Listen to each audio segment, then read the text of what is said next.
Hello दोस्तों, आज से अपन कक्षा 9 की गणित भी शुरू कर रहे हैं। तो आप सभी से एक निवेदन है कि आप इस क्लास को ज़्यादा से ज़्यादा शेयर करें और लाइक करें, सब्सक्राइब करें। ठीक है, देखो आज अपन कक्षा 9 की जो 9 का जो अध्याय 1 है वो स्टार्ट कर रहे हैं। सबसे पहले अपन अध्याय 1 का जो भी बेसिक कॉन्सेप्ट हैं वो समझेंगे। देखो अपने जो एनसीईआरटी है, एनसीईआरटी में जो प्रश्नावली अध्याय 1 का नाम है संख्या पद्धति। तो संख्या पद्धति में देखो प्राकृत संख्या, पूर्ण, पूर्णांक, परिमेय संख्या और परिमेय के बाद में वास्तविक संख्या, ये सब हैं। तो ठीक है, सबसे पहले अपन इनका बेसिक कंसेप्ट समझेंगे और उसके बाद अपन उदाहरण हल करेंगे और फिर प्रश्नावली हल करेंगे। आपको कहीं जाने की ज़रूरत नहीं है, मैं पढ़ाऊँगा, आपको पूरा मैटर मिलेगा। ठीक है, देखो सबसे पहले अपन बेसिक कंसेप्ट स्टार्ट करते हैं।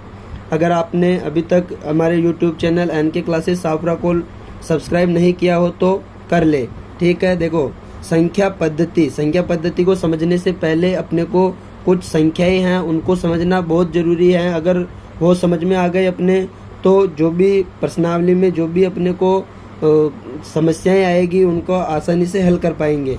ठीक है, सबसे पहले हैं प्राकृत संख्या। देखो प्राकृत संख्या, तो प्राकृत संख्या क्या होती हैं? तो प्राकृत संख्याएं वे संख्याएं होती हैं जो 1 से स्टार्ट होकर अनंत तक चलती हैं। जैसे कि प्राकृत संख्या क्या होती हैं? जो 1 से शुरू होती हैं, 1 2 3 4 5 ऐसे कहाँ तक चलेगी?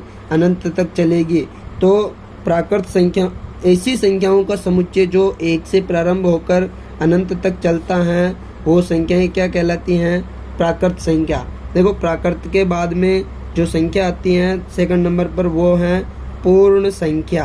पूर्ण संख्या, ठीक है। देखो पूर्ण संख्या में अपन हल करेंगे। तो देखो पूर्ण संख्या में क्या आती हैं? तो पूर्ण संख्या में वह समुच्चय आता है जिसमें संख्याएं 0 से प्रारंभ होकर अनंत तक चलती है। देखो प्राकृत संख्या में तो 1 से शुरू हुआ और पूर्ण संख्या में कहाँ से शुरू होगा? 0 से।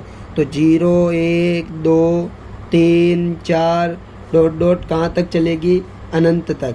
ठीक है, इसके बाद प्राकृत संख्या, पूर्ण संख्या, इसके बाद तीसरे नंबर पर है पूर्णांक संख्या।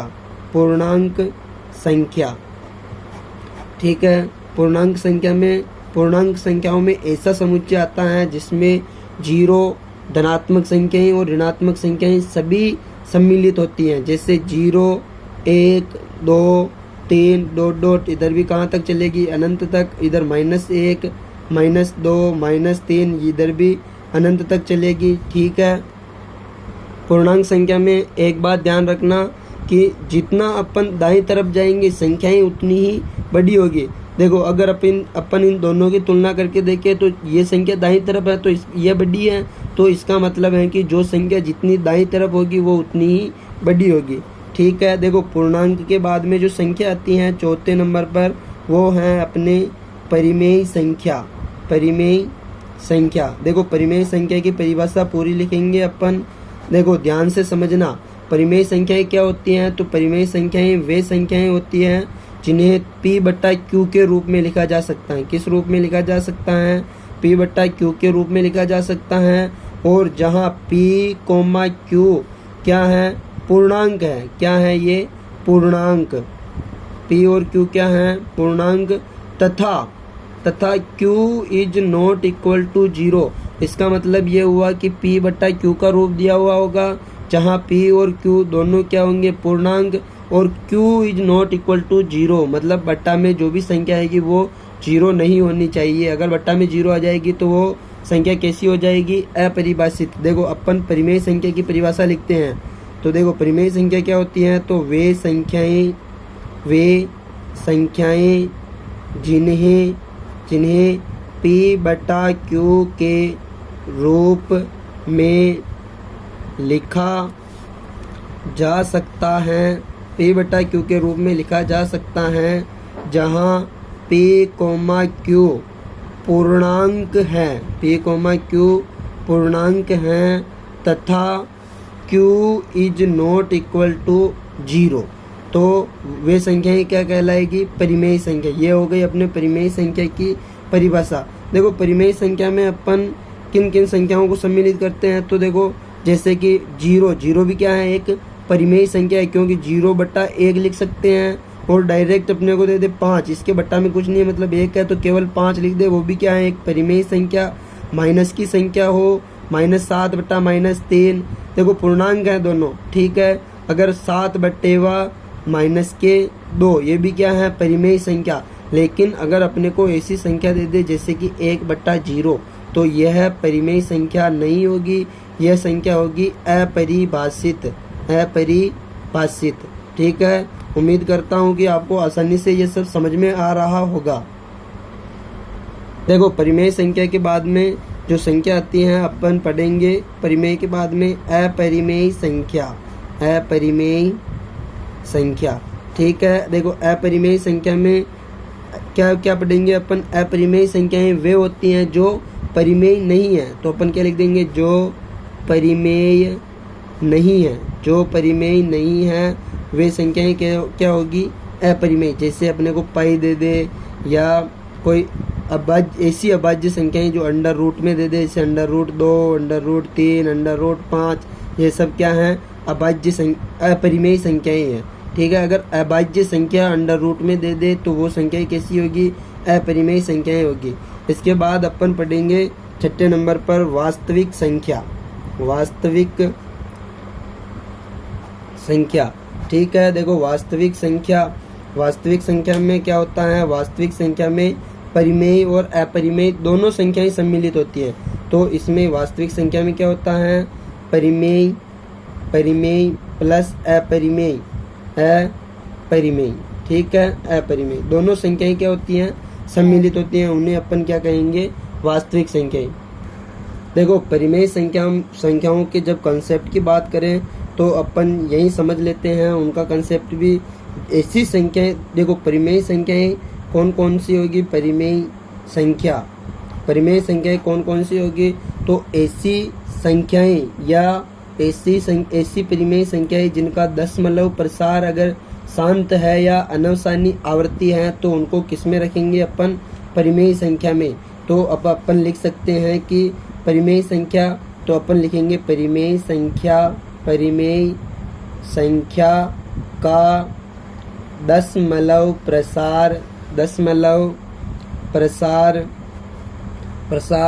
शांत, दशमलव प्रसार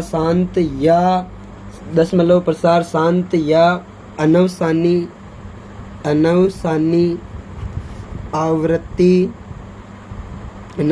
आवृत्ति होता है, ठीक है। क्या होता है, परिमेय संख्या का जो दशमलव प्रसार होता है ना, वो परिमेय संख्या का दशमलव प्रसार या तो शांत होगा या अनवसानी आवृत्ति होगा। कैसे, देखो जैसे कि शांत की बात करें तो जैसे कि अपने को दे दे 0.56, दशमलव के बाद में अगर निश्चित संख्याएं हैं तो ये इसका दशमलव प्रसार कैसा है, शांत, और ये संख्या कैसी होगी, परिमेय, ठीक है। और अब जब अपन अनवसानी आवृत्ति की बात करें, अनवसानी आवृत्ति की बात करें तो ऐसी संख्याएं जिनकी आवृत्ति होती है, जैसे 0.33333 आए ऐसे आएगा, तो ये संख्या भी क्या होगी, परिमेय संख्या, क्या होगी, परिमेय। और जब अपन अपरिमेय की बात करें, अपरिमेय की बात करें तो अपरिमेय के अंदर वे संख्याएं आएगी जिनका दशमलव प्रसार अनवसानी अनावृत्ति होगा। अपरिमेय संख्याओं का दशमलव प्रसार कैसा होता है, इनका दशमलव प्रसार अनवसानी, देखो अनवसानी अनावृत्ति होता है, ठीक है। इनका दशमलव प्रसार कैसा होता है, अनवसानी अनावृत्ति, ठीक है। जैसे अनवसानी आवृत्ति, जैसे कि अपन लिख देंगे 0.01 001 0001, ऐसे जो संख्याएं चलती है ना, वो अनवसानी अनावृत्ति संख्याएं हैं, और इन संख्याओं को अपन क्या लिखेंगे, अपरिमेय संख्या, ठीक है। रुक जा। देखो आगे के कंसेप्ट की बात करें तो अब अपन बात करेंगे कि भाई दो अपरिमेय संख्याएं होती है ना, उसके बीच में अपरिमित कितनी अपरिमेय संख्याएं होती हैं। तो अपन लिखेंगे जो जैसे कि दो परिमेय संख्याएं होती है ना, उनके बीच में अपरिमित रूप से अनेक परिमेय संख्याएं होती है। जैसे अपन लिखेंगे दो परिमेय संख्याओं के बीच अपरिमित रूप से अनेक परिमेय संख्याएं होती हैं। ठीक है, इसका मतलब ये होता है कि अपने को कोई भी दो परिमेय संख्याएं दे देगा। जैसे कि अपने को दे दिया 3/4 और 5/4। अपने को कहेगा कि भाई इन दोनों के बीच में कितनी परिमेय संख्या है, या इन दोनों के बीच में 5 परिमेय संख्या ज्ञात करो, 10 परिमेय संख्या ज्ञात करो, तो अपन कर सकते हैं, क्योंकि इनके बीच में अपरिमेय संख्याएं कितनी होती हैं, अपरिमित रूप से अनेक अपरिमेय संख्याएं होती है। देखो इन दोनों के बीच में अगर अपने को 5 परिमेय संख्याएं ज्ञात करने की बोले, कितनी परिमेय संख्याएं, 5 परिमेय संख्याएं ज्ञात करने की बोले, तो अपन किस प्रकार हल करेंगे। इन दोनों के बीच में 5 परिमेय संख्याएं हल करने के लिए अपने को क्या करना है, सबसे पहले 3/4 लिखना है और इधर 5/4 लिखना है। ठीक है, अब अपने को कितनी परिमेय संख्या ज्ञात करनी है, 5 परिमेय संख्या ज्ञात करनी है। तो 5 में 1 जोड़ो तो कितना आता है, 6। अब अपने को कुछ नहीं करना है, इसको भी 6 से गुणा भाग करना है और इसको भी 6 से गुणा भाग करना है। ठीक है, इतना करने के बाद अपने को क्या करना है, 6×3 18 बट्टा 6 चौके 24। आगे हल करना है सीधा, बस 6×5 30 बट्टा 6 चौके 24। देखो अपने को 5 परिमेय संख्याएं लिखनी थी ना, तो अब अपन इन दोनों के बीच में 5 परिमेय संख्याएं आसानी से लिख सकते हैं।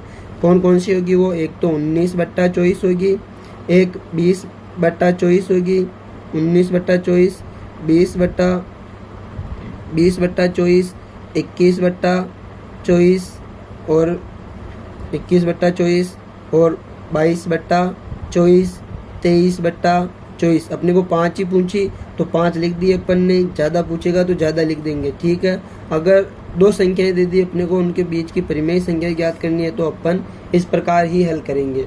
ठीक है, आज के लिए इतना ही। आगे के वीडियो देखने के लिए हमारे यूट्यूब चैनल NK क्लासेस सावपुरा को सब्सक्राइब करें। उम्मीद करता हूँ आपको सब समझ में आया होगा। धन्यवाद।